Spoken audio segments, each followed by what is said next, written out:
खतरे के निशान से ऊपर बह रही है। हथनीकुंड बैराज से 8.5 लाख क्यूसेक से भी ज्यादा पानी छोड़ दिया गया है और इसका सीधा असर दिल्ली और इसके यमुना के किनारे बसे लोगों पर पड़ रहा है। ऐसे में लोगों को सुरक्षित जगहों पर भी जाने के लिए कह दिया गया है और हमारे सहयोगी भी यमुना किनारे पहुंचकर बता रहे हैं कि इस वक्त किस तरह से लोगों को राहत पहुंचाई जा रही है और यमुना का जलस्तर क्या है।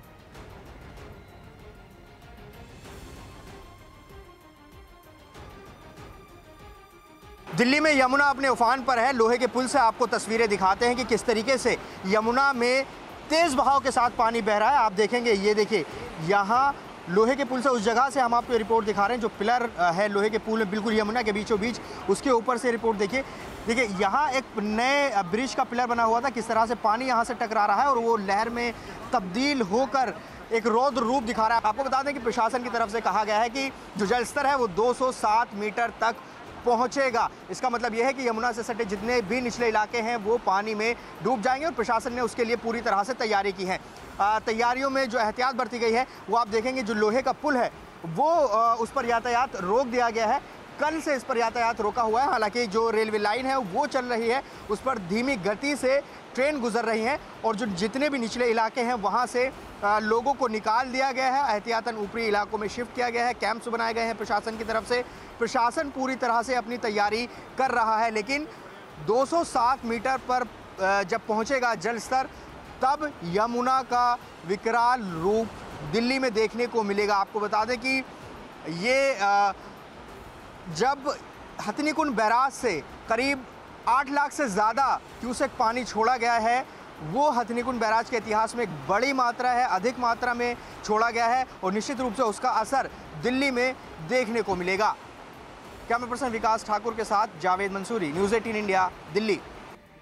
तो हमारे सहयोगी जावेद जिस तरह से बता रहे हैं कि यमुना खतरे के निशान से ऊपर है और इस वक्त हम जहां खड़े हुए हैं ये यमुना नदी का किनारा दिल्ली में और वो पुराना ब्रिज जो एक प्रमुख मार्ग भी है, लेकिन इसे बंद कर दिया गया इस वक्त और हमारे पीछे आप देख सकते हैं यमुना अब खतरे के निशान से ऊपर है और फिलहाल यमुना का जल स्तर 205.94 मीटर से भी ऊपर यानी तकरीबन 206 मीटर के आसपास अब यमुना उफान के साथ बहती नजर आ रही है और वजह है हथनीकुंड बैराज से छोड़ा गया 8.5 लाख क्यूसेक से भी ज्यादा पानी जो अब दिल्ली में एक आफत बनता जा रहा है। यमुना किनारे बसे लोगों के लिए मुश्किलें बढ़ रही है। हालांकि अब उनके लिए अस्थायी टेंट भी बनाए गए हैं जहां सुरक्षित स्थानों पर उन्हें पहुंचाया जा रहा है। कल दिल्ली सरकार की आपात बैठक भी हुई है और सभी विभागों को सचेत कर दिया गया। लेकिन ये तस्वीरें आप देख रहे हैं, यमुना जो अमूमन काले पानी के साथ बहती दिखाई देती है दिल्ली और आसपास के इलाके में, आज वो तेजी से मटमैला पानी कई पेड़ पौधों को उखाड़ता हुआ अब दिल्ली से होकर गुजरता नजर आ रहा है और वजह है हिमाचल प्रदेश में हो रही मूसलाधार बारिश, जिसकी वजह से हरियाणा में हथनीकुंड बैराज लबालब भर गया है और उसके बाद बताया जा रहा है कि 40 साल बाद इतनी बड़ी तादाद में हथनीकुंड बैराज से ये पानी छोड़ा गया है जो सीधे यमुना नदी और उसके किनारों को प्रभावित कर रहा है। दिल्ली के इस पुराने पुल की ये तस्वीर आप देख रहे हैं जिसे अब बंद कर दिया गया क्योंकि इससे बिल्कुल नजदीक से होकर के अब यमुना का पानी बहता नजर आ रहा है। ये तस्वीर आप देख रहे हैं यमुना के उफान की और पुराना ये पुल जिससे लग करके अब पानी एकदम गुजरता नजर आ रहा है, यानी अगर थोड़ा भी पानी बढ़ा जिसकी आशंका जाहिर की जा रही है तो ये पुराना पुल नीचे का हिस्सा भी डूब सकता है। ऐसे में लोगों को एहतियात बरतने की सलाह दी जा रही है और ये खतरे का निशान जिससे पार करता हुआ ये यमुना नदी का पानी और अब तकरीबन 206 मीटर के आसपास तक ये पहुंच चुका है, जबकि खतरे का निशान 205.33 मीटर है और अब अपने रौद्र रूप में यमुना कई सालों बाद इतना विकराल रूप यमुना का देखने को मिल रहा है, खासतौर पर दिल्ली और उसके आसपास के इलाकों में। हालांकि लोगों को अब किनारों से दूर भी कर दिया गया है, कई रास्ते रोक भी दिए गए हैं और अब जबकि यमुना उफान पर है लोगों की मुश्किलें लगातार बढ़ती जा रही है, खासतौर पर दिल्ली में, और लोगों को अब यमुना किनारे से दूर सुरक्षित जगहों पर जाने के लिए कह दिया गया है। तो हमारे सहयोगी प्रशांत जानकारी दे रहे थे। यमुना खतरे के निशान को पार कर चुकी है और जो खासकर यमुना से सटे हुए इलाके हैं वहां से लोगों को सुरक्षित स्थानों पर भेजा जा रहा है क्योंकि हथनीकुंड बैराज से जो पानी छोड़ा गया है 8.5 लाख क्यूसेक से ज्यादा पानी छोड़ा गया है जिसकी वजह से दिक्कतें ज्यादा बढ़ गई हैं। हरियाणा के हथनीकुंड बैराज से भारी मात्रा में पानी छोड़े जाने के बाद दिल्ली पर बाढ़ का खतरा मंडराने लगा है, जिसके बाद प्रशासन की कई टीमें यमुना किनारे के इलाके खाली करवाने में जुट गई और नाव की मदद से यमुना किनारे रहने वाले लोगों को सुरक्षित जगहों पर जाने की अपील की। यमुना नदी में रह रहे सभी लोगों को सूचित किया जाता है, आप लोग किसी सुरक्षित स्थान पर चले जाएं, यमुना के किनारे ना आए। बताया जा रहा है कि हथनीकुंड बैराज से छोड़े गए पानी की वजह से यमुना नदी का जलस्तर और बढ़ेगा। प्रशासन ने अनुमान जताया है कि 207 मीटर तक ये जलस्तर पहुंच जाएगा, जिसका मतलब है कि पानी निचले इलाकों में काफ़ी बढ़ जाएगा, भर जाएगा और जो खतरे का निशान है वो है 205.33। तो आप अंदाज़ा लगा सकते हैं कि खतरे के निशान से यमुना काफ़ी ऊपर बहने वाली है। दिल्ली के सीएम अरविंद केजरीवाल ने भी खतरे वाले इलाकों में रहने वाले लोगों से सुरक्षित जगहों पर जाने की अपील की। जो लोग यमुना के किनारे खासकर जो फ्लड प्लेन्स में रह रहे हैं, उनसे हमारी हाथ जोड़ के विनती है कि वो सारे अपने अपने फ्लड प्लेन्स को खाली कर दें। साथ ही अरविंद केजरीवाल ने दिल्ली के लोगों को हर संभव मदद देने का भी भरोसा दिया। मुख्यमंत्री ने बताया कि बाढ़ की वजह से यमुना के किनारे रहने वाले करीब 24,000 लोग प्रभावित हो सकते हैं, जिनके लिए दिल्ली सरकार की तरफ से 2,000 से ज्यादा टेंट लगवाए गए। सरकार का दावा है कि सभी टेंटों में खाना, बिजली, पानी और टॉयलेट का इंतजाम किया गया। मुख्यमंत्री ने बताया कि यमुना किनारे रहने वाले लोगों को सुरक्षित जगहों पर पहुंचाने के लिए 53 नावों को लगाया गया। मुश्किल में फंसे लोगों की मदद के लिए दिल्ली सरकार ने 2 इमरजेंसी नंबर भी जारी किए हैं। दिल्ली में बाढ़ का खतरा बढ़ने का सबसे बड़ी वजह हथनीकुंड बैराज से छोड़ा गया पानी माना जा रहा है। कई इलाकों में बारिश के बाद बांध में भारी मात्रा में पानी इकट्ठा हो गया और खतरा बढ़ता देख अधिकारियों ने बांध के गेट खोलकर पानी छोड़ दिया। हरियाणा के यमुनानगर में हथनीकुंड बैराज से लगातार पानी यमुना में छोड़ा जा रहा है और यमुना नदी यहां पर पूरी तरह से उफान पर है। तस्वीरों से आप देख सकते हैं कि पानी किस तेज गति से यहां से आगे क्रॉस कर रहा है। हालांकि अधिकारियों ने दावा किया कि बांध से छोड़ा जा रहा पानी लगातार कम हो रहा है। पिछले लगभग 18 घंटे के अंदर ये वाटर लेवल है 1/4 हो गया, 8,28,000 से 2 लाख पे आ गया है, तो आगे और भी ये कम होना चाहिए। हरियाणा से दिल्ली पहुंच रहा पानी यमुना नदी के किनारों पर खेती करने वाले किसानों के लिए मुसीबत बन गया है। खेतों में पानी घुसने से फसल खराब होने की आशंका से किसान परेशान हैं। पानी की स्थिति बहुत गंभीर है, पानी का बहाव बहुत ज्यादा है, ये फसलें बर्बाद कर देगी। कानपुर में नरौरा बांध से लगातार पानी छोड़े जाने से गंगा नदी में उफान आ गया है। पानी खतरे के निशान के करीब पहुंच चुका है और तटबंध भी टूटने शुरू हो चुके हैं, जिससे करीब 10 से 12 गांव पर बाढ़ का खतरा मंडराने लगा है। कई इलाकों में कमर तक पानी भर गया, जिससे वहां के लोग पार करते दिखाई दिए। कुछ जानवर भी गंगा में आई बाढ़ से बेहाल नजर आए और पानी के बीच से निकलने को मजबूर दिखे। इलाके में बने बाढ़ के हालात ने लोगों के सामने मुसीबत खड़ी कर दी। बोट भी नहीं है और रात पे जगह तंग है और सब्जी वगैरह अगर कोई राशन पानी लेने जाते हैं बाजार में तो बहुत दिक्कत हो रही है। नदी किनारे बना एक स्कूल भी सैलाब की चपेट में आ गया और उसकी इमारत के नीचे की मिट्टी का कुछ हिस्सा पानी के साथ बह गया। गंगा का पानी इटावा बरेली हाईवे के पास तक पहुंच गया, जिससे पुल को नुकसान पहुंचने की आशंका जताई गई।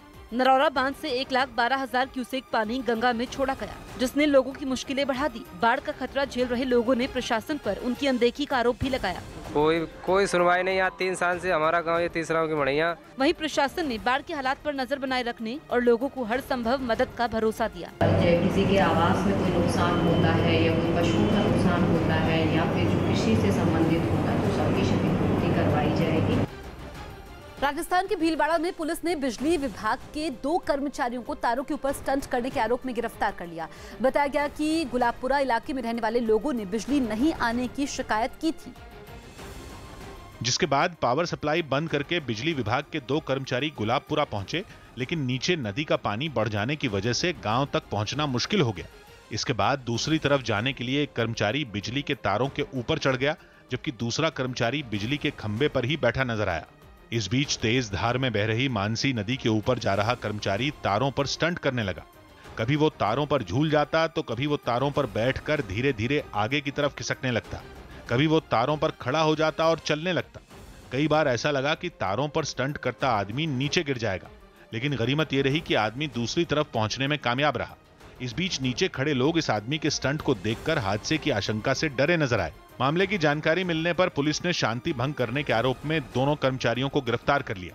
इसका वीडियो तो सामने आया तो उसके खिलाफ हमने जो है तुरंत एक्शन लिया और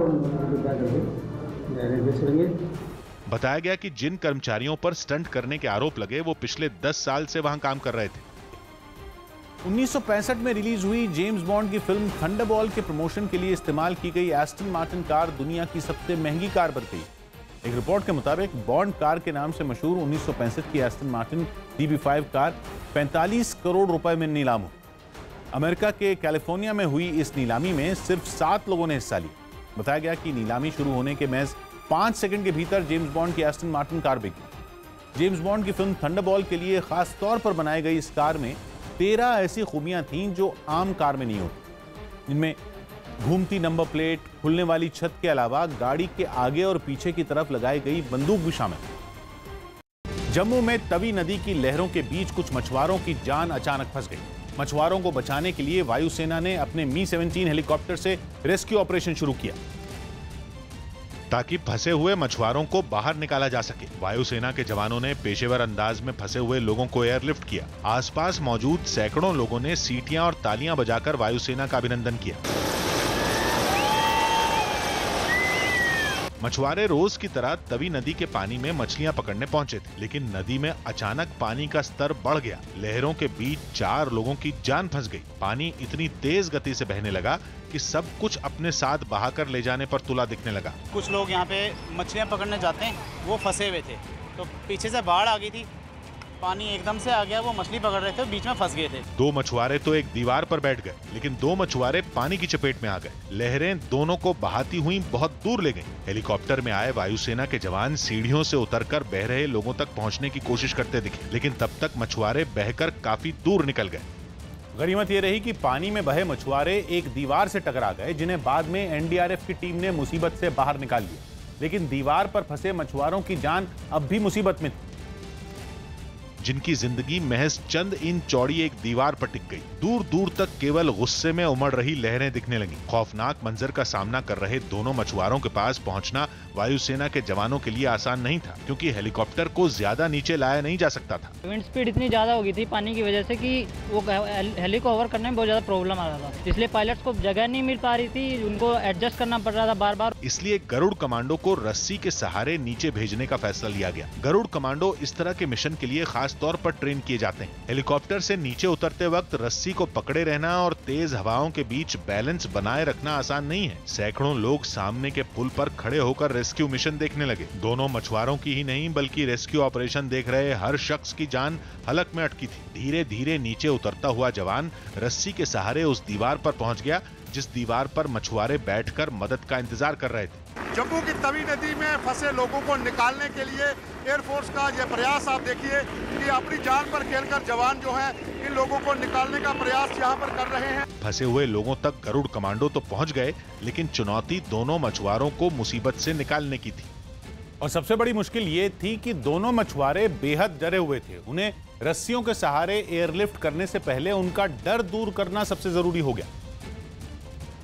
इसलिए कमांडो ने पहले उन्हें वो हार्नेस पहनाया जिसमें रस्सी को बांधा जाना था। इस दौरान उसने लगातार बातचीत करते हुए उनका डर दूर करने की कोशिश की। 2 बंदों को पहले उनको विश्वास दिलाया, कोई बात नहीं, डरे हुए थे समय, तो उनको हार्नेस पहनाया। पहनाने के बाद पहले उन दोनों को हुकअप करके उनको सेफली पहुंचाया। तब तक मैं वहाँ वेट करता रहा। फिर एक एक करके दोनों को रस्सी बांधी गई ताकि उन्हें एयरलिफ्ट किया जा सके। दोनों मछुआरे उस बैग को भी उठाना नहीं भूले जिसमें पकड़ी हुई मछलियां रखी थी। दोनों मछुआरों के पैर जैसे ही दीवार से ऊपर उठे, रेस्क्यू ऑपरेशन देख रहे लोगों की सांस में सांस आ गई। दोनों मछुआरों को लेकर हेलीकॉप्टर चला गया और कमांडो दीवार पर ही रुक गया। मछुआरों को सुरक्षित जगह पर उतारकर हेलीकॉप्टर वापस कमांडो को लेने पहुंच गया। कमांडो के एयरलिफ्ट होते ही रेस्क्यू ऑपरेशन कामयाबी के साथ पूरा हो गया। वायुसेना का मानना है कि अपनी इन्हीं खूबियों की वजह से गरुड़ कमांडो का मुकाबला दुनिया की कोई फौज नहीं कर सकती। हमारे गरुड़ कमांडोज हैं बेस्ट इन द वर्ल्ड। अपनी जान जोखिम में डालकर they are willing to rescue everybody at this time becomes a volunteer in armed forces। घंटों से फंसे हुए मछुआरों की जान बचाने का मुश्किल मिशन देखने वाले लोग भी जवानों की तारीफ करते नहीं थक रहे। आर्मी वालों ने आके उनकी हेल्प की है। ये मतलब कि सब हमारी आर्मी जो है कर रही है, और तो कोई कर नहीं सकता ऐसा काम। बालाकोट में भारतीय वायुसेना के एयर स्ट्राइक के बाद भारतीय फौज पाकिस्तान की किसी भी हमले का जवाब देने के लिए पूरी तरह से तैयार थी।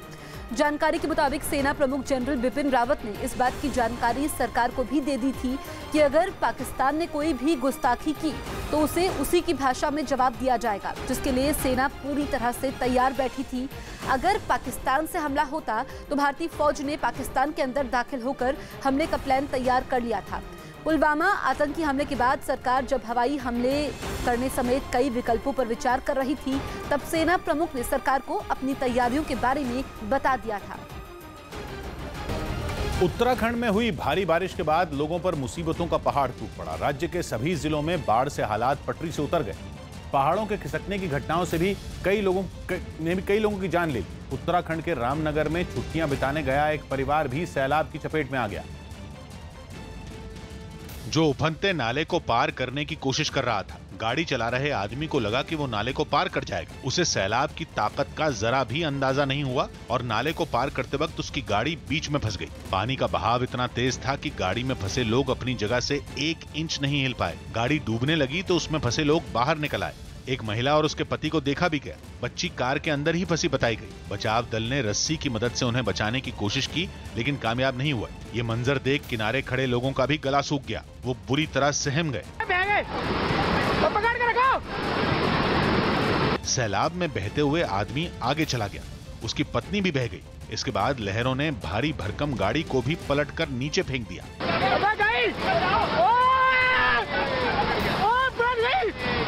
सैलाब महिला को कहां निगल गया कुछ पता नहीं चला। पल भर को उसकी चीखें सुनाई दी, लेकिन उसके बाद तो वो गायब ही हो गई। और इस दौरान बच्ची का भी कुछ पता नहीं चला।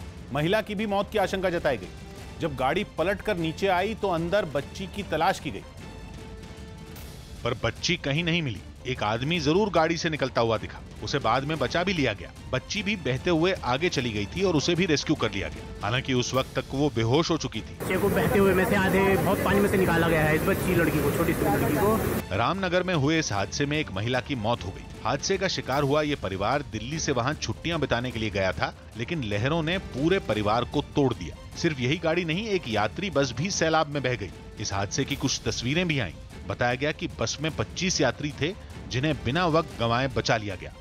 और बड़ा हादसा होने से टल गया। उत्तराखंड के ऋषिकेश में गंगा नदी खतरे के निशान को पार कर गई। कई जगहों पर तो पानी इतना बढ़ गया कि कई मंदिर भी डूब गए और लोगों की मुसीबत भी बढ़ गई। गंगा नदी का पानी सड़कों पर आ गया। कई मंदिरों में भी पानी घुस गया। त्रिवेणी घाट भी जलमग्न हो गया। लगातार बारिश से ऋषिकेश में त्रिवेणी घाट पूरा जलमग्न हो गया है। पूरा घाट इस समय जो आप मेरे पीछे देख रहे हैं लगातार पानी से भर चुका है और गंगा का जल स्तर जो खतरे के निशान को पार कर चुका है। गंगा नदी की गोद में मौजूद भगवान शिव की मूर्ति के करीब एक बार फिर पानी पहुंच गया। इन तस्वीरों ने लोगों को और भी डरा दिया। और इस समय आप देख सकते हैं 2013 में यही शिव मूर्ति थी जो जल में बह गई थी। आज फिर इस प्लेटफॉर्म तक पानी पहुंचा है और एक बार फिर जो खतरे की घंटी है वो लेवल से ऊपर बढ़ चुकी है और गंगा का रौद्र रूप आप यहाँ ऋषिकेश में देख रहे हैं। गंगा का जलस्तर बढ़ने से उसकी सहायक नदियों का जलस्तर भी खतरे के निशान के करीब पहुंच गया। रुद्रप्रयाग में तो कई मंदिर चोटी तक डूब गए। इस समय हम गंगा की जो सबसे बड़ी सहायक नदी अलकनंदा है उसके किनारे पर हैं और अलकनंदा नदी को हम आपको दिखा रहे हैं कि किस तरह से उफान पर अलकनंदा नदी बह रही है। भारी बारिश और बाढ़ की वजह से कैलाश मानसरोवर यात्रा रोक दी गई। पिथौरागढ़ में कैलाश मानसरोवर यात्रा पर निकले कई लोग मुसीबत में फंस गए, जिन्हें वायुसेना की मदद से बचाया गया। ये लोग जिस पहाड़ी पर फंसे थे वहां से गुजरना खतरे से खाली नहीं था। लोग एक दूसरे की मदद से आगे बढ़ गए। नीचे खाई थी, इस वजह से हादसे की आशंका बनी रही। रस्सी की मदद से लोग वहां से निकल सके। आसपास के गांव में रहने वाले लोग पहाड़ों से नीचे उतर गए।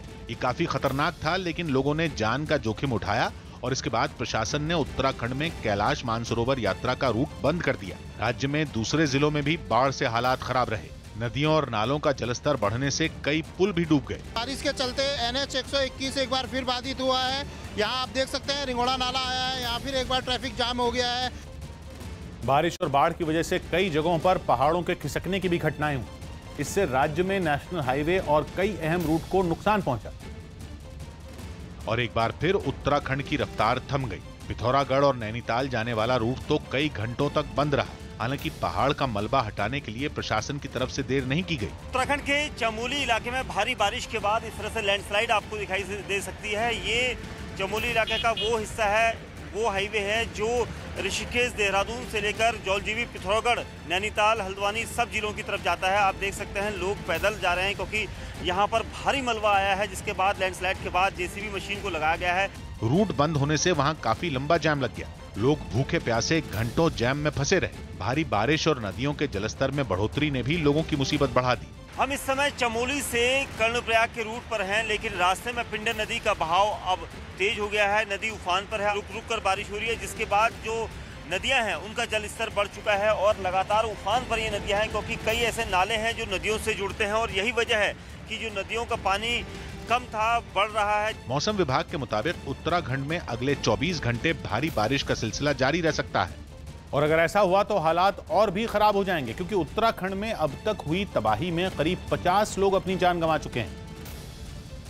जबकि बाढ़ वाले इलाकों में फंसे लोगों को लगातार देहरादून में बनाए गए राहत शिविरों में लाया जा रहा है। वायुसेना ने उत्तरकाशी के अराकोट समेत कई इलाकों में फंसे लोगों को बचाया। एक महिला की भी जान बचाई गई, जो बाढ़ का मंजर याद करते हुए बुरी तरह रोने लगी। उसने बाढ़ से हुई तबाही में अपनों को भी खो दिया। लड़की के साथ बात कर रही थी, मैंने कहा ज्वाइन कहाँ है, बोलो जाजपुर। मैं ऐसे आगे, मेरे को पता नहीं लगा, मैं बाहर आ गया, मेरे मलबे के नीचे तब आया पानी के साथ, तब निकली। मेरे ऊपर कोई नहीं था मेरे साथ, कोई नहीं था मेरे साथ। बाढ़ वाले इलाकों में एसडीआरएफ और वायुसेना ने राहत सामग्री पहुंचाने का भी काम किया। राहत और बचाव कार्य लगातार जारी है। इस वक्त आप देख सकते हैं कि वहाँ के लोगों के लिए कुछ रिलीफ फूड भेजा जा रहा है। इसमें पानी है, इसमें सत्तू है और कुछ 2-2 पैकेट करके बिस्कुट भी है, फ्रूटी भी है, इसमें वो भेजी जा रही है। एसडीआरएफ की टीम इसको लगातार भेज रही है। उत्तराखंड के कई जिलों में हालात अब भी खराब हैं। टिहरी में तो नदियां लगातार उफान पर बह रही हैं। कानपुर में कुछ बच्चों ने बिजली के खंभे से गंगा नदी में छलांग लगाकर जान जोखिम में डालने की कोशिश की। वहां भारी बारिश के बाद से ही गंगा नदी उफान पर है, जिसमें बिजली के खंभे से कुछ बच्चे छलांग मारते नजर आए। कानपुर की भैरव घाट पर इन बच्चों ने करीब 40 फीट ऊंचे इस बिजली के खंभे से उफनती नदी में छलांग लगाई। गंगा का जलस्तर दिन प्रतिदिन बढ़ता जा रहा है और पिछले 6 दिन में 60 सेंटीमीटर से ज्यादा गंगा का जलस्तर बढ़ा। ऐसे में ये नौनिहाल मौत की छलांग लगा रहे हैं, जिन्हें देखने और रोकने वाला कोई नहीं। नदी में इस तरह का जानलेवा स्टंट करने वाले बच्चों को भी खतरे का एहसास है, लेकिन वो फिर भी ऐसी हरकतों से बाज नहीं आए। अगर इसे यहाँ कूदते तो यहाँ पड़ रही है, तो यहाँ चोट लगने का डर है। बाकी वहाँ कूदते तो वहाँ गहरा है, कोई दिक्कत ही नहीं है। खंबे के अलावा गंगा घाट पर बनी रेलिंग से भी कुछ बच्चे नदी में छलांग लगाकर खतरनाक स्टंट करते दिखाई दिए। एक बार छलांग लगाने के बाद यह हरकत भी कई बार दोहराई गई। बताया गया कुछ दिन पहले ऐसा स्टंट करते वक्त कुछ बच्चे हादसे का शिकार होते बाल बाल बच गए थे। 5 लोगों की मौत होते होते कल बची है। कल 5 लोग 2 बजे से बचाया गया उन्हें। स्पेन के कैनरी आइलैंड पर पिछले हफ्ते जंगल में लगी आग के 4500 एकड़ में फैलने से दहशत मच गई। आग से खतरे को देखते हुए इस टापू से 8000 लोगों को बाहर निकाला गया, जिसे बुझाने के लिए विमानों ने पास के समंदर से पानी भरा और आग वाली जगहों पर ले जाकर गिराया। इसी तरह दमकल विभाग ने 1 दर्जन से ज्यादा हेलीकॉप्टरों की मदद भी ली। आग पहाड़ पर जिन इलाकों में तेजी से भड़की, वहां लोगों के मकान और कई होटल हैं। इसीलिए आग को फौरन बुझाने के लिए सेना के जवानों समेत 900 दमकल कर्मियों को लगाया गया। Estamos ante un incendio importante, estamos intentando contener y se está consiguiendo। रात के वक्त जंगल में सैकड़ों पेड़ों से आग की ऊंची ऊंची लपटें उठती नजर आईं। हालात बिगड़ते देख बचाव दल के सदस्यों ने लोगों के मकानों के दरवाजों को खटखटाना शुरू कर दिया। किसी भी तरह के हादसे से बचने के लिए वहां के हाईवे और कई सड़कों को बंद कर दिया गया। वहां फंसे सैलानियों को सुरक्षित जगहों पर पहुंचाने का अभियान भी तेज कर दिया गया। मध्य प्रदेश के बाढ़ में फंसी बस से उतरकर लोगों ने अपनी जान बचाई। मध्य प्रदेश के टीकमगढ़ में यात्रियों से भरी बस एक नदी में फंस गई, जिसके बाद यात्रियों ने बस से उतरकर अपनी जान बचाई। मुंबई के रहने वाले एक वकील ने सेना पर टिप्पणी करने का आरोप लगाते हुए शहला रशीद के खिलाफ सांता क्रूज थाने में शिकायत दर्ज की। उन्होंने एक देशद्रोह का काम किया है। उसने हमारी इंडियन आर्मी के खिलाफ एकदम अभद्र टिप्पणियां की हैं और पुलिस से मांग की कि उस पर सख्त कार्रवाई की जाए। ओडिशा के रायगढ़ में एक रिहायशी इलाके में 12 फीट लंबे अजगर के घुसने से हड़कंप मच गया, जिसके बाद वन विभाग की टीम ने उसे पकड़ लिया। झारखंड के जमशेदपुर में पिछले 2 दिनों से हो रही बारिश की वजह से स्वर्ण रेखा और खरकई नदी खतरे के निशान से ऊपर बह रही है, जिससे निचले इलाकों में पानी घुस गया है। मध्य प्रदेश के पूर्व सीएम शिवराज सिंह चौहान ने कश्मीर मसले के लिए देश के पहले पीएम जवाहरलाल नेहरू को जिम्मेदार माना। उत्तर प्रदेश के बुलंदशहर में एक बाइक पर हाथ में चाकू लेकर जानलेवा स्टंट करने का एक वीडियो वायरल हो गया। यूपी के रामपुर से समाजवादी पार्टी के सांसद आजम खान की मुश्किलें कम होने का नाम नहीं ले रही है। आजम खान, उनकी पत्नी तजीन फातिमा, बेटे अब्दुल्ला आजम समेत 9 लोगों के खिलाफ रामपुर पुलिस ने केस दर्ज किया है। सभी पर शत्रु संपत्ति को वक्फ संपत्ति में दर्ज कर उसे साजिश कर हड़पने का आरोप है। दर्ज मुकदमों में शिया और सुन्नी वक्फ बोर्ड के अध्यक्षों को भी आरोपी बनाया गया है। रामपुर के अजीम नगर थाने में सभी के खिलाफ गंभीर धाराओं में केस दर्ज किया गया है। कुल 9 लोगों के खिलाफ ये अभियोग पंजीकृत किया गया है। जौहर ट्रस्ट के अंतर्गत और यूनिवर्सिटी से संबंधित जो ज़मीन है उसमें शत्रु संपत्ति से जो संबंधित दस्तावेज हैं उनमें फर्जीवाड़े की शिकायत जो प्रशासन के द्वारा की गई है उसमें उसी शिकायत के आधार पर ये मुकदमा दर्ज किया गया है। और जो सार्वजनिक संपत्ति नुकसान निवारण अधिनियम है उसकी धारा के अंतर्गत जो मुकदमा पंजीकृत किया गया है। फिलहाल इसमें जो हमारी टीम है वो इन्वेस्टिगेशन करके जो साक्ष्य हैं, जो तथ्य हैं, उनके आधार पर आगे कार्रवाई की जाएगी। गुजरात के कच्छ में ईद के बाद निकाले गए एक जुलूस के दौरान की गई हवाई फायरिंग के 2 वीडियो सोशल मीडिया में वायरल होने के बाद पुलिस में हड़कंप मच गया। इस मामले में पुलिस ने फौरन कार्रवाई करते हुए 3 लोगों को गिरफ्तार कर लिया, जिनमें नारंगी टी शर्ट पहने एक आदमी वायरल वीडियो में अपनी रिवॉल्वर से फायरिंग करता साफ नजर आया, जिसने जुलूस के दौरान डांस करते हुए एक के बाद एक हवा में कई फायर किए, जिनकी आवाज तेज म्यूजिक के बीच भी साफ सुनाई दी। फायरिंग करते वक्त इस आदमी ने अपने आसपास डांस कर रहे दूसरे लोगों के साथ ही वहां खड़े बच्चों की भी कोई परवाह नहीं की। जबकि एक दूसरे वीडियो में कुर्ता पाजामा पहने एक आदमी ने जुलूस निकलने से पहले अपनी बंदूक से 2 बार हवाई फायरिंग की। इसके बाद फायरिंग कर रहे आदमी ने अपने पीछे खड़े दूसरे आदमी को बुलाया और उसे बंदूक थमा दी, जिसके बाद उस आदमी ने भी हवा में गोली चलाई। इस दौरान वहां पर बच्चों के साथ औरतें भी वीडियो में साफ दिखाई पड़ी। झारखंड के घाटशिला में धान के खेतों में घुसे हाथियों के झुंड को गांव वालों ने खदेड़ दिया। बताया गया कि बीते 1 महीने में चौथी बार हाथियों का झुंड धान के खेतों में घुसा, जिन्हें इलाके के लोगों ने शोर मचाकर वहां से भगा दिया। खेतों में घुसे हाथियों के झुंड को खदेड़ने के लिए भारी तादाद में गांव वाले वहां पहुंचे और कतार बनाकर खड़े हो गए।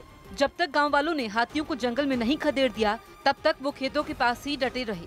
इस बीच जंगल से हाथी का एक बीमार बच्चा भी भटकते हुए गांव के पास पहुंच गया, जिसे गांव वालों ने वन विभाग की मदद से पकड़ लिया। रस्सियों में जकड़कर हाथी के बच्चे को काबू में किया गया। तो जंगल की तरफ इसके ग्रुप से मिलाने का प्रयास किया जा रहा है ताकि ये अपने ग्रुप में मिलकर के सुरक्षित रह सके। बाढ़ और तूफान से बेहाल उत्तर पूर्वी चीन में एक जोरदार बवंडर ने भारी तबाही मचाई। इस बवंडर की चपेट में आने से 200 से ज्यादा मकानों को नुकसान पहुंचा, क्योंकि बवंडर की ताकत इतनी ज्यादा थी कि सड़कों पर खड़ी कारें और बड़े बड़े पेड़ उखड़कर हवा में उड़ गए। इस बवंडर की शुरुआत वहां के एक खेत से हुई थी, जिसके बाद उसने भीषण रूप अपना लिया। बवंडर जिन भी मकानों के करीब से गुजरा वहां की खिड़कियां टूट गईं। एक इलाके में तो इमारतों की छतों के ऊपर रखा सामान और वहां बने छज्जे टूटकर हवा में उड़ गए। बवंडर आने के वक्त वहां अंधेरा छा गया। मकानों का मलबा, कागज और लोगों के कपड़े बवंडर के साथ उड़ते नजर आए।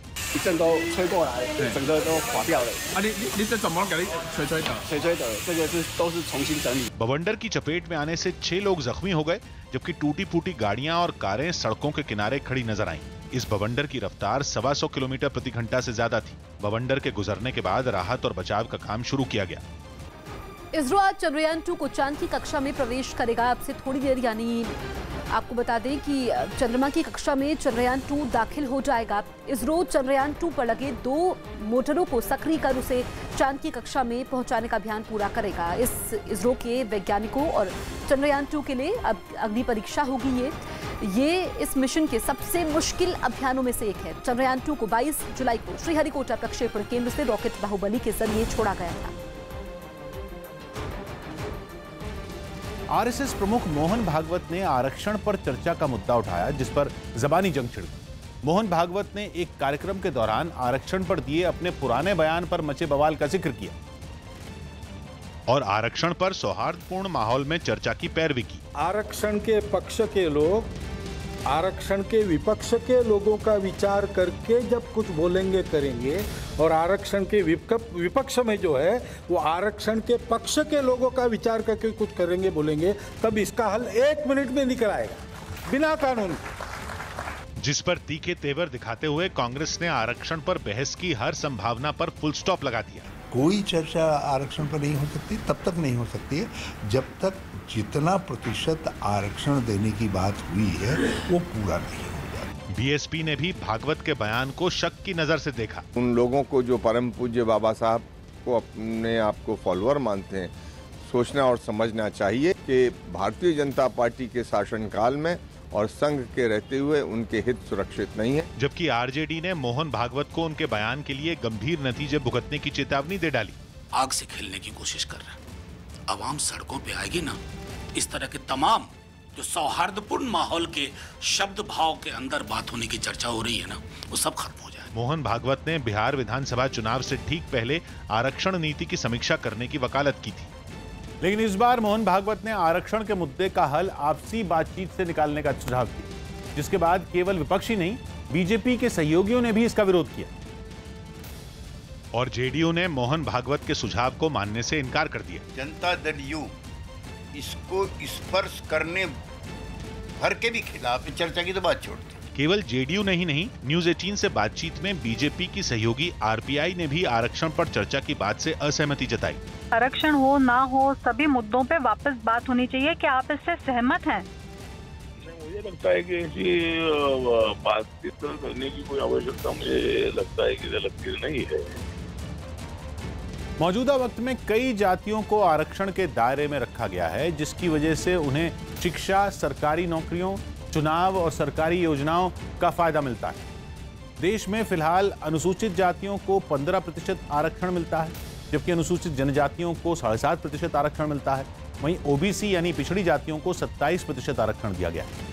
साथ ही सवर्णों को भी आर्थिक आधार पर 10% आरक्षण दिया जाता है। यानी कुल मिलाकर देश में लगभग 59.5% लोगों को अलग अलग कैटेगरी में आरक्षण का फायदा मिलता है। हरियाणा के हथिनीकुंड बैराज से पानी छोड़े जाने के बाद करनाल के कई गांवों पर बाढ़ का खतरा मंडराने लगा है। 8 से 10 गांव तो ऐसे हैं जो हथिनीकुंड बैराज से छोड़े गए पानी की चपेट में आ चुके हैं और इन गांव में 2 से 3 फीट तक पानी भर चुका है। हथिनीकुंड बैराज से छोड़ा गया पानी करनाल के पास के गांव के लिए मुसीबत बन गया है। कुछ इलाकों में तो 4 फीट तक पानी भर गया, जिससे लोगों को भारी मुश्किलों का सामना करना पड़ रहा है। हथिनीकुंड बैराज से करीबन 8 लाख क्यूसेक पानी छोड़े जाने के बाद स्थिति कुछ ऐसी है कि आप तस्वीर देखिए, पानी घुटने से ऊपर है और जितना आगे जाऊंगा उतनी ज्यादा स्थिति खराब हो जाएगी। लेकिन लोगों की परेशानी दूर करने के लिए प्रशासन ने एक नाव का इंतजाम किया है, जो बाढ़ की चपेट में आए गांव में खाने का सामान और दवाएं बांटने का काम कर रही है। लेकिन उस नाव को डूबे हुए खेतों से होकर गुजरना पड़ रहा है, जिससे बाढ़ पीड़ितों की मदद करने वाले लोगों को भी परेशानियों से दो चार होना पड़ रहा है। और हमारे को ये दिक्कत आ रही है, पंखे में हमारे में घास फूस सड़ जाता है, ये मशीन लोड नहीं उठाती, फिर दिक्कत आ जाती है बाद में। इन मुश्किल हालात में प्रशासन लोगों तक मदद पहुंचाने की हर संभव कोशिश कर रहा है, लेकिन पानी के बढ़ते स्तर और तेज बहाव की वजह से राहत और बचाव के काम में मुश्किल आ रही है। हथिनीकुंड बैराज से छोड़े गए पानी की वजह से सबसे ज्यादा नुकसान किसानों को हो रहा है, क्योंकि किसानों की कई एकड़ में फैली फसल पानी में डूब चुकी है। जहां कभी लहलाते खेत होते थे, वहां पानी ऐसे बह रहा है मानो कोई नदी बह रही हो। लगातार बढ़ते जलस्तर की वजह से कई मकान भी आधे से ज्यादा पानी में डूब चुके हैं। तस्वीर आपको दिखाते हैं उन घरों की जहां पर आप देख सकते हैं कि पानी काफी ज्यादा भरा हुआ है और तमाम जो घर हैं, जो मकान हैं, वो पानी में इस वक्त आपको डूबे हुए नजर आएंगे। हालांकि कुछ इलाके ऐसे हैं जहां घुटनों तक पानी भरा है, लेकिन लोगों को डर है कि वहां भी पानी का स्तर बढ़ सकता है। लाइफ जैकेट इसलिए हमें पहनाई गई है कि आप ऐसे ही आगे नहीं जा सकते हैं, ऐसा हमें कहा गया। कदम बढ़ाने बहुत ज्यादा मुश्किल है। देखिए, मैं अगर कदम बढ़ाने की कोशिश करूं तो बहुत ज्यादा मुश्किल है आगे बढ़ना। नाव के सहारे प्रशासन बाढ़ प्रभावित इलाकों में मदद पहुंचाने की हर संभव कोशिश कर रहा है, लेकिन कई इलाके ऐसे हैं जहां तक अभी मदद नहीं पहुंच पाई। हर चीज की मुश्किल है, पानी की मुश्किल है, बिजली की मुश्किल है, कोई हेल्प नहीं सरकार की तरफ से, बिल्कुल किसी चीज की भी। इंग्लैंड के लिंकनशायर में एक बाइक रेस के अभ्यास के दौरान ब्रिटेन के मशहूर बाइक रेसर हादसे का शिकार हो। वो अब तक 11 से ज्यादा चैंपियनशिप जीत चुके हैं। लेकिन इस बार अभ्यास के दौरान वो अपनी बाइक पर संतुलन नहीं रख सके और हादसे का शिकार हो गए। इससे पहले रेस के लिए अभ्यास शुरू किया गया। अभ्यास में हिस्सा ले रहे सभी खिलाड़ी काफी रफ्तार में थे। इसी दौरान ल्यूक मॉसी नाम के चैंपियन की बाइक 180 किलोमीटर प्रति घंटा की रफ्तार की वजह से रेसिंग ट्रैक से उछल गई, जिससे वो कई फीट दूर जा गिरे। हादसा इतना जोरदार था कि ल्यूक मॉसी की बाइक के 2 टुकड़े हो गए। हालांकि इस हादसे में चैंपियन की जान बाल बाल बच गई। बाद में उन्होंने ट्विटर पर अपनी सलामती की जानकारी दी।